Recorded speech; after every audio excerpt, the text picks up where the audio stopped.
جنہ تیرے درد ٹکڑے کھا لئے، جنہ تیرے درد ٹکڑے کھا لئے، گل کر دینے عرشوں پار دی،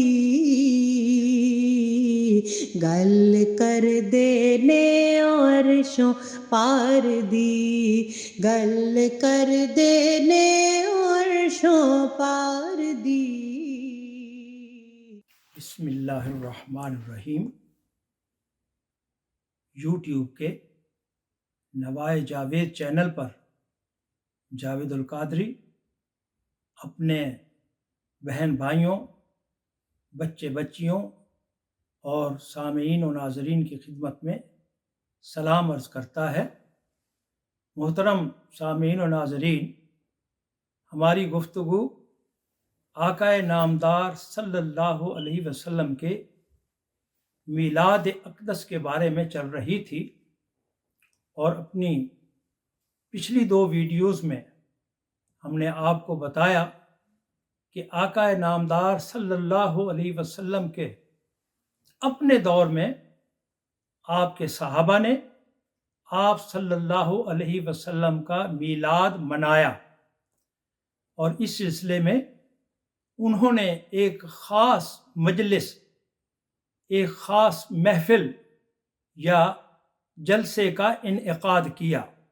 ہم تفصیل کے ساتھ اس پر گفتگو کر چکے ہیں، اور پھر اس کے بعد ہم نے آپ کو یہ بتایا کہ اللہ رب العزت نے انسان کی فطرت میں یہ چیز رکھ دی ہے کہ جب کسی انسان پر اللہ کا کوئی انعام ہوتا ہے، اس کا کوئی احسان ہوتا ہے، تو انسان اللہ کے اس انعام پر اپنی خوشی اور مسرت کا اظہار کرتا ہے۔ تو یہ چیز گویا اللہ رب العزت نے انسان کی فطرت میں رکھ دی ہے۔ اب اگر کوئی انسان اللہ کی رحمت، اس کے فضل، اس کے احسان یا انعام پر خوشی کا اظہار نہیں کرتا یا خوشی کا اظہار کرنے سے قاصر ہے، تو گویا اس انسان کا اپنا جوہر انسانیت مشکوک ہے۔ اور پھر انسانوں میں ہی نہیں، جانوروں میں یہ چیز بات موجود ہے۔ آپ کسی جانور کے ساتھ بھی کوئی بھلائی کرتے ہیں، اس کے سامنے کھانے کی کوئی چیز ڈالتے ہیں، تو وہ آپ کا شکریہ ادا کرتا ہے، وہ آپ کے قدموں میں، آپ کے پیروں میں لوٹتا ہے اور آپ کے قریب آتا ہے۔ تو گویا اللہ رب العزت نے جانوروں تک میں یہ چیز رکھ دی ہے کہ جب کوئی انسان کسی جانور کے ساتھ بھلائی کرے، اسے کچھ دے، تو وہ اپنی خوشی کا اور شکر کا اظہار کرتا ہے۔ ایسے بھی اگر دیکھا جائے تو رب العزت انسان پر اگر کسی قسم کا کوئی انعام کرتا ہے، کوئی احسان کرتا ہے، تو قرآن کی روح سے اور اسلام کی روح سے ایک انسان کے لیے رد عمل کی 3 صورتیں ہو سکتی ہیں۔ یعنی جب کسی پر کوئی احسان ہو رب تعالیٰ کا، تو پہلا یہ کہ انسان اس پر اپنی خوشی کا اظہار کرے، اور یہ چیز انسان کی فطرت میں رکھ دی گئی ہے۔ دوسرے یہ کہ انسان اس انعام کا چرچا کرے۔ اللہ رب العزت نے انسان پر جو کرم فرمایا ہے، اس کی تحدیث کرے، لوگوں کو بتائے کہ رب تعالیٰ نے مجھ پر یہ احسان کیا ہے۔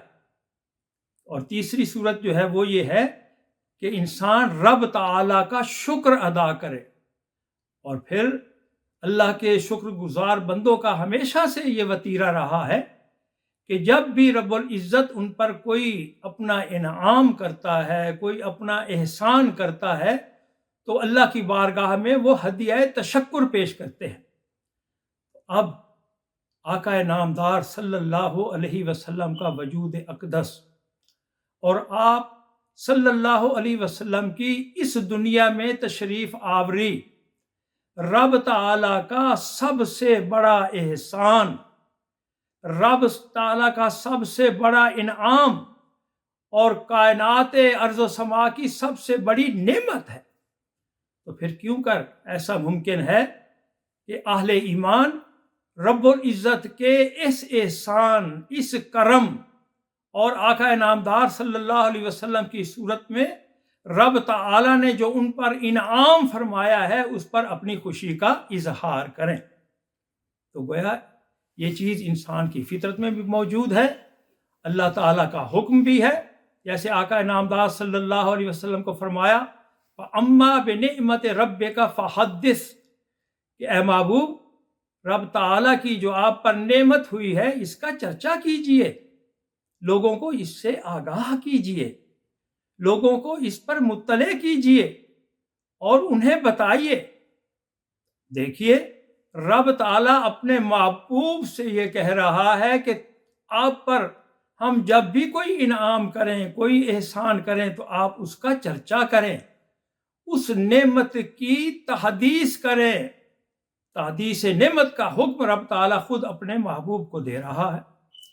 اور پھر جب آقا نامدار صلی اللہ علیہ وسلم جیسی نہ کوئی نعمت ہے، نہ جیسا کوئی انعام ہے، کوئی احسان ہے، تو جب رب تعالیٰ اپنے بندوں پر حضور صلی اللہ علیہ وسلم جیسی ہستی کو مبعوث فرمائے، اس عالم آب و گل میں جب ان کا ورود ہو، ان کا مولود ہو، ان کی تشریف آوری ہو، تو اس سے بڑی کوئی صورت ہو سکتی ہے اللہ تعالیٰ کے انعام کی؟ پھر اس کا چرچا اور اس کی تحدیث بھی اسی لیول کی ہونی چاہیے۔ دنیا کو یہ معلوم ہونا چاہیے کہ رب تعالیٰ نے اپنے بندوں کو کیا کچھ عطا کر دیا ہے۔ اب ہم بات کو ذرا آگے بڑھاتے ہیں۔ وہ مولوی صاحب جن کا میں نے ذکر کیا تھا کہ جنہوں نے یہ کہا کہ 12 ربیع الاول کا اسلام میں کوئی تصور موجود نہیں ہے، مجھے بہت دکھ ہوا ان کی یہ بات سن کر۔ انہوں نے کہا کہ آقا نامدار صلی اللہ علیہ وسلم کی جو ولادت طیبہ ہے 12 ربیع الاول کو تو بنتی ہی نہیں، وہ 9 کی ہو سکتی ہے یا 8 کی ہو سکتی ہے۔ تو میرے بھائی مہینہ تو یہی ربیع الاول کا ہے نا، اگر آپ کی تحقیق بالفرض 8 کی ہے یا 9 کی ہے تو پھر آپ 8 یا 9 کو منا لیں، لیکن اصل مسئلہ جو ہے وہ 8 یا 9 کا یا 12 کا نہیں ہے، اصل مسئلہ کچھ اور ہے۔ ہم اس مسئلے میں زیادہ جانا نہیں چاہتے۔ میں آپ کی خدمت میں آج یہ عرض کروں گا کہ اسلام میں کون سا ایسا معاملہ ہے جس بارے میں اہل تحقیق میں اختلاف نہیں۔ اب دیکھیے کہ آقا نامدار صلی اللہ علیہ وسلم کی ولادت طیبہ یہ بعثت سے 40 سال پہلے ہوئی۔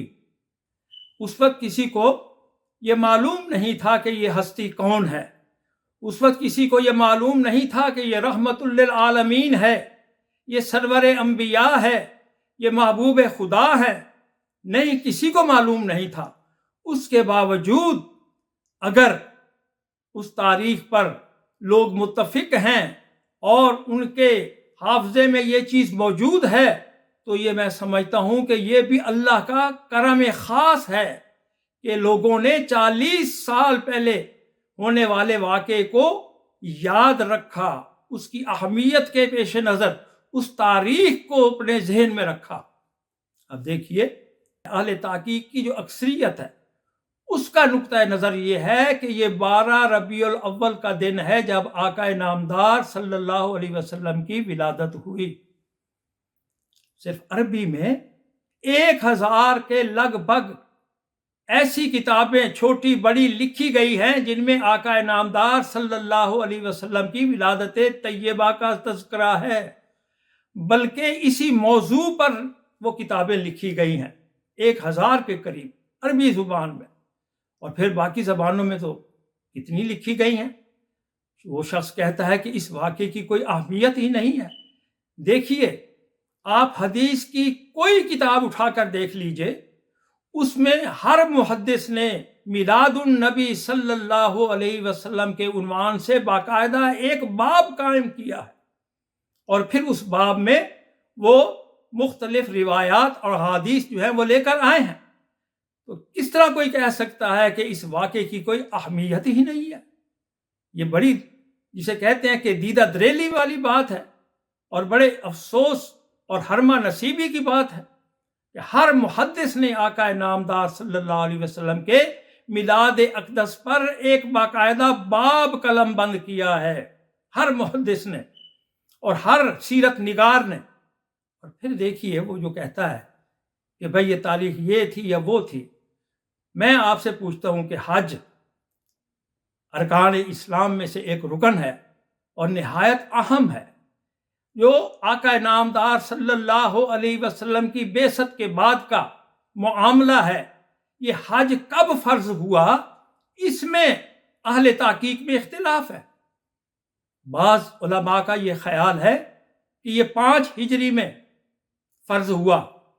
زیادہ جو ہے اہل تحقیق، ان کا نقطہ نظر یہ ہے کہ یہ 6 سال ہجرت میں ہوا، جبکہ بعض اہل علم کی یہ رائے ہے کہ یہ 7ویں سال فرض ہوا، اور بعض کی رائے یہ ہے کہ یہ 8ویں سال فرض ہوا، اور کچھ یہ کہتے ہیں کہ یہ ہجرت کے 9ویں سال فرض ہوا۔ اللہ اکبر! اب حج جیسا ایک عمل جو آقا نامدار صلی اللہ علیہ وسلم کی بعثت کے بعد اس امت پر فرض ہوا، اس میں اختلاف ہے، تو کیا اس کا مطلب یہ لیا جائے کہ انسان حج ہی چھوڑ دے کیونکہ اس میں اختلاف ہے کہ یہ کب فرض ہوا؟ اسی طرح دیکھیے یہ جو نماز ہے، آقا نامدار صلی اللہ علیہ وسلم ساری زندگی صحابہ کے ساتھ نماز پڑھتے رہے، لیکن نماز کے معاملے میں اختلاف ہے۔ کچھ لوگ وہ ہیں جو رفع یدین کرتے ہیں، کچھ لوگ وہ ہیں جو نہیں کرتے، کچھ لوگ وہ ہیں جو آمین بالجہر کرتے ہیں، اور کچھ وہ ہیں جو ایسا نہیں کرتے، کچھ لوگ وہ ہیں جو اوپر ہاتھ باندھتے ہیں، اور کچھ لوگ وہ ہیں جو نیچے ہاتھ باندھتے ہیں، کچھ لوگ ہاتھ باندھتے ہیں اور کچھ ہاتھ باندھتے ہی نہیں ہیں۔ تو میرے بھائی، اس کا کیا مطلب ہوا کہ انسان نماز جیسے عمل کو مشکوک بنائے اور اس معاملے میں وساوس پیدا کرنے کی کوشش کرے؟ اسی طرح نماز تراویح ہے، امت میں اختلاف ہے۔ اکثریت جو ہے وہ ان کا نقطہ نظر یہ ہے کہ 20 رکعت تراویح ہیں، لیکن کچھ کا خیال ہے کہ 8 ہیں، اور امت مسلمہ میں ہی ایک اور طبقہ ہے، ان کے ہاں نماز تراویح کا تصور ہی نہیں ہے۔ تو کون سا ایسا مسئلہ ہے جس میں اختلاف نہیں ہے کہ اس اختلاف کو بنیاد بنا کر کوئی شخص یہ کہے کہ آقا نامدار صلی اللہ علیہ وسلم کے میلاد اقدس کا یہ جو موقع ہے اس کی اپنے تئیں کوئی اہمیت ہی نہیں ہے؟ یہ ایک بڑی بد نصیبی کی بات ہے۔ اب میں قرآن میں آپ کو بتاتا ہوں کہ قرآن میں کس طرح اللہ رب العزت اپنے محبوب بندوں اور انبیاء کے میلاد کا ذکر کرتا ہے۔ اب دیکھیے قرآن میں، دیکھیے حضرت یحییٰ علیہ السلام کے بارے میں سورہ مریم کی آیت نمبر 15 ہے، وَسَلَامٌ عَلَيْهِ يَوْمَ وُلِدَ وَيَوْمَ يَمُوتُ وَيَوْمَ يُبْعَثُ حَيًّا۔ اللہ اکبر! اللہ نے فرمایا کہ ہمارے اس برگزیدہ بندے پر اللہ کی طرف سے سلام ہی سلام ہے۔ کس دن؟ جب ان کا میلاد ہوا، جب وہ اس دنیا میں تشریف لائے، پھر جب وہ دنیا سے تشریف لے گئے، اور پھر قیامت والے دن جب وہ دوبارہ اٹھائے جائیں گے۔ تو ان تینوں مواقع، اور اس کا مطلب یہ ہوا کہ یہ جو تینوں مواقع ہیں، ان کا جو درمیانی عرصہ ہے وہ بھی سارا کا سارا سلام ان کے لیے سراپا سلام ہے۔ اللہ کی طرف سے ان پر گویا سلامتی کے آبشار ڈالے جا رہے۔ اسی طرح سورہ مریم ہی میں حضرت عیسیٰ علیہ السلام کا اپنا بیان جو ہے وہ قرآن نے نقل کیا ہے۔ وہ فرماتے ہیں، وَالسَّلَامُ عَلَيَّ یوم ولدت وَیَوْمَ أَمُوتُ وَیَوْمَ أُبْعَثُ حَیًّا۔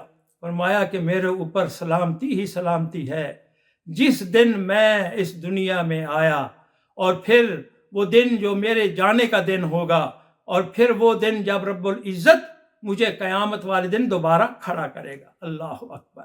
ارے ان انبیاء کے جو ایام ہیں وہ تو سراسر سلامتی ہوں، اللہ رب العزت کی طرف سے سراسر کرم ہی کرم ہوں، لیکن آقا نامدار صلی اللہ علیہ وسلم کا جو یوم ولادت ہے اس کے بارے میں حضور کا اپنا امتی ایک کلمہ گو، آپ کا نام لیوا وہ شخص یہ کہے کہ اس دن کی تو گویا کوئی اہمیت ہی نہیں ہے، اسلام میں اس کا کوئی تذکرہ ہی نہیں ہے، یہ بڑی ہرما نصیبی کی بات ہے، یہ بدبختی کی بات ہے۔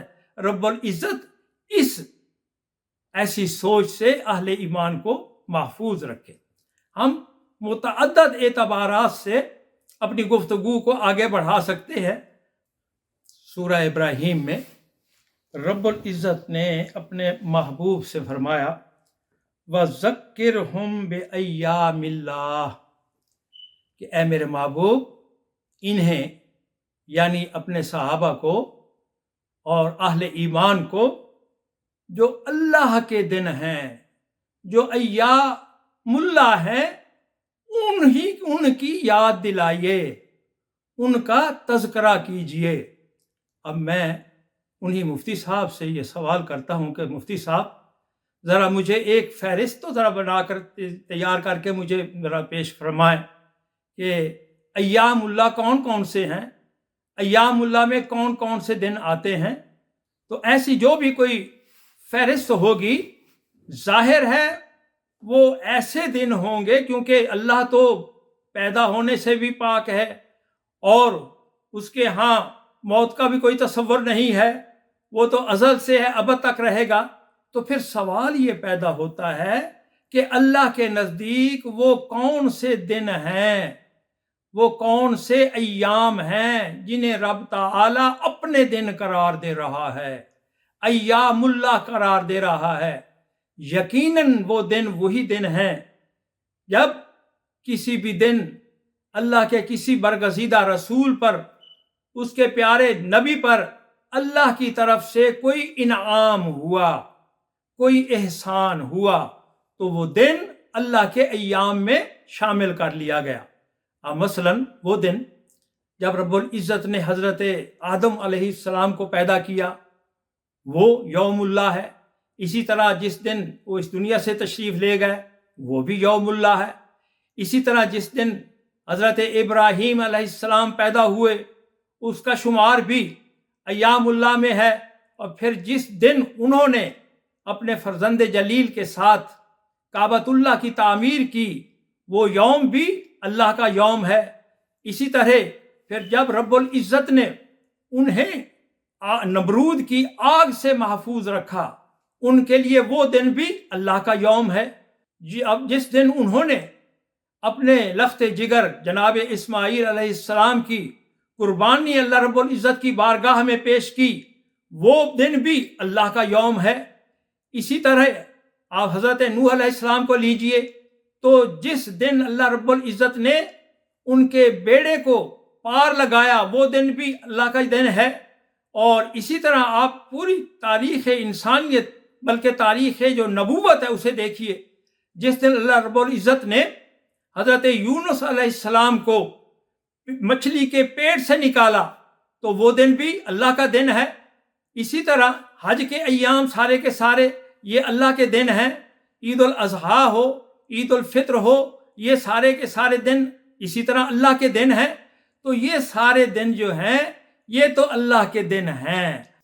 اسی طرح وہ دن جس دن رب العزت نے بنی اسرائیل کو فرعون کے مظالم سے نجات عطا فرمائی وہ دن بھی اللہ کا دن ہے۔ اور پھر آگے دیکھیے وہ دن جب حضرت یعقوب علیہ السلام کو اللہ رب العزت نے بینائی واپس لوٹائی حضرت یوسف علیہ السلام کے کرتے کی برکت سے وہ دن بھی اللہ کا دن ہے۔ اسی طرح آپ دیکھیں تو پوری کی پوری جو تاریخ نبوت ہے اس میں اس طرح کے ایام ہیں۔ اور پھر رمضان المبارک اس مہینے کا ہر دن یوم اللہ میں ہے۔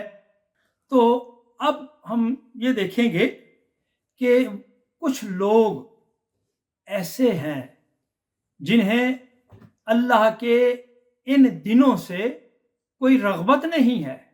رب العزت یہ جانتا تھا کہ میرے محبوب صلی اللہ علیہ وسلم کی امت میں کچھ لوگ ایسے بھی یقیناً ہوں گے کہ جو ان ایام اللہ کا انکار کریں گے. اب دیکھیے کہ ہر یوم جو اللہ کے ساتھ منسوب ہے وہ دن اللہ کی طرف سے برکات کا دن ہوتا ہے، اللہ کی عنایات کا دن ہوتا ہے، اللہ کی طرف سے سلامتی کا دن ہوتا ہے، اور وہ دن اپنے دامن میں کروڑوں قسم کی رحمتیں، برکتیں، سعادتیں اپنے دامن میں لیے ہوتا ہے. اور ان برکتوں سے وہ لوگ جو قدر شناس ہوتے ہیں، اللہ کے دنوں کی قدر کرتے ہیں، اللہ کے احسان کی قدر کرتے ہیں، وہ ان دنوں کی برکات سے اپنے دامن بھرتے ہیں. لیکن رب العزت کو یہ معلوم تھا کہ میرے محبوب صلی اللہ علیہ وسلم کی امت ہی میں کچھ ایسے بد نصیب ہوں گے جنہیں ان ایام سے کوئی سروکار نہیں ہوگا، ان ایام سے کوئی تعلق نہیں ہوگا. اور پھر سید الایام آقا نامدار صلی اللہ علیہ وسلم کا جو یوم ولادت ہے اس کی نسبت کچھ اس طرح بھی کہنے والے ہوں گے کہ اس دن کی تو تاریخ اسلام میں کوئی اہمیت ہی نہیں ہے، اسلام میں اس کا کوئی ذکر ہی نہیں ہے.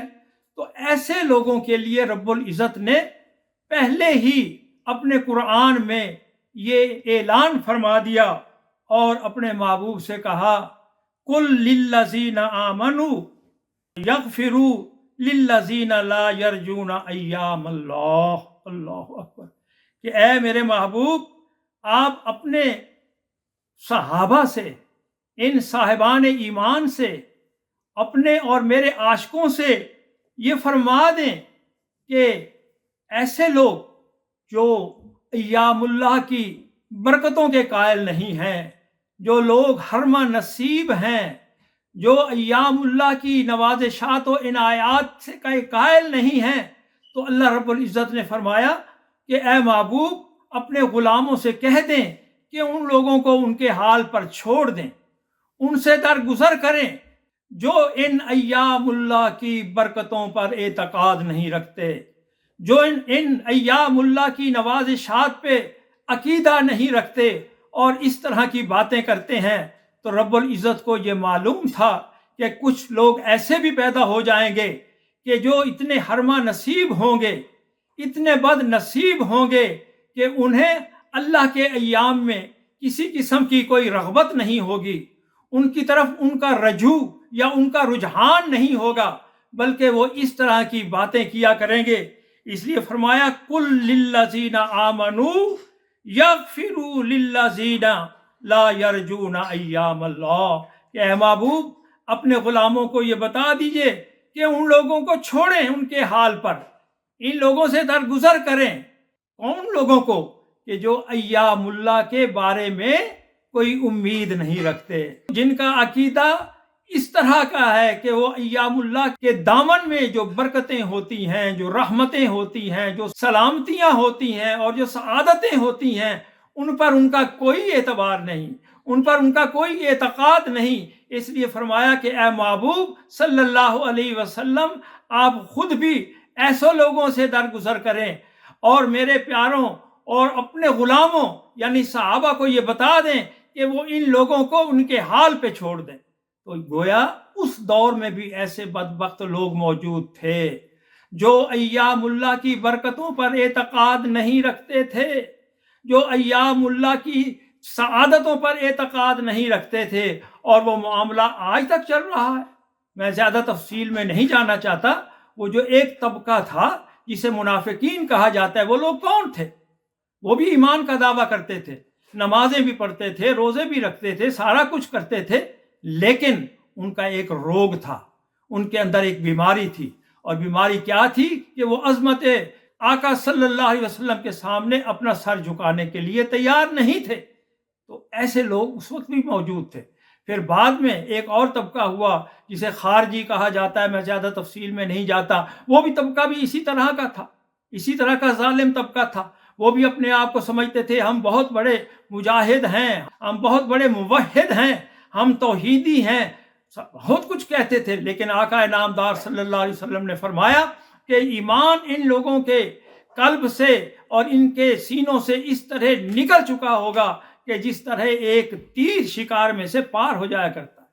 تو آج بھی وہی ذہن ہے، آج بھی وہی سوچ ہے۔ ایام اللہ سے نہ انہیں کوئی غرض ہے، نہ کوئی تعلق ہے، اور پھر ان کے اندر جو برکتیں اللہ رب العزت نے رکھی ہیں، سعادتیں رکھی ہیں اور عنایتیں رکھی ہیں، ان سے یہ لوگ محروم رہتے ہیں۔ اس لیے بھائی میں اپنے احباب کو بھی یہی مشورہ دوں گا کہ بس ان لوگوں کو ان کے حال پر چھوڑ دو۔ اور میں سمجھتا ہوں کہ اس مولوی صاحب کو بھی اس بات کا اعتراف ہوگا کہ یہ ایام اللہ ہیں، ایام اللہ ہیں، یہ اللہ کے دن ہیں، یہ اللہ کے یوم ہیں۔ لیکن کتنی افسوس کی بات ہے کہ وہ دن جب اللہ رب العزت نے کائنات ہست و بود میں اور عالم انسانیت پر اپنا سب سے بڑا انعام کیا، جب آقا نامدار صلی اللہ علیہ وسلم جیسی عظیم الشان ہستی اس دنیا میں تشریف لائی، جب ان کا مولود ہوا تو یہ شخص کہتا ہے کہ اس کے نزدیک اس دن کی گویا کوئی اہمیت ہی نہیں ہے، یہ سوائے حرمہ نصیبی کے اور کیا ہے۔ اور اس طرح کی حرمہ نصیبی پر انسان کیا کہے، یعنی یہ اپنے اپنے نصیب کی بات ہے۔ جب میلاد النبی صلی اللہ علیہ وسلم کا مہینہ آتا ہے، خدا کی قسم فضائیں پر نور ہو جاتی ہیں، ہوائیں معطر ہو جاتی ہیں، ماحول مقدس ہو جاتے ہیں، انسانوں کے جو دل ہیں وہ جھوم اٹھتے ہیں، انسانوں کی روحیں وجد میں آ جاتی ہیں، اور یہ شخص کہتا ہے کہ اس دن کی کوئی اہمیت ہی نہیں ہے۔ یہ افسوس کی بات ہے، نہایت بد نصیبی کی بات ہے، اور اس طرح کی بد عقیدگی سے انسان کو تائب ہونا چاہیے۔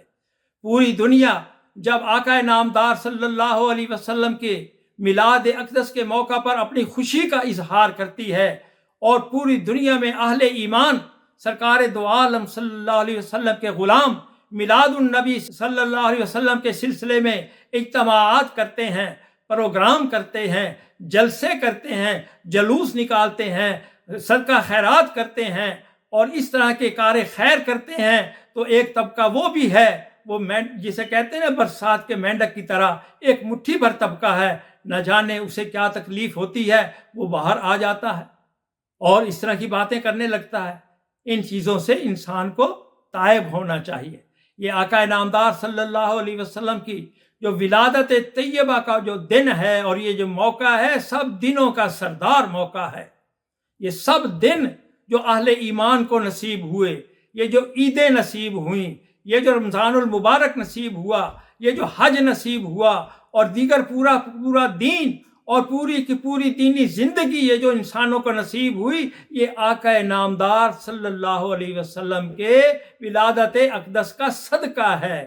یہ میلاد النبی صلی اللہ علیہ وسلم کی خیرات ہے، یہ اسی کے دم قدم سے ہے، اور اس دن کو ایسے اہتمام کے ساتھ منایا جانا چاہیے، ایسے جسے کہتے ہیں کہ جوش اور جذبے کے ساتھ منایا جانا چاہیے کہ باقی سب دن اس کے مقابلے میں ہیچ نظر آئیں۔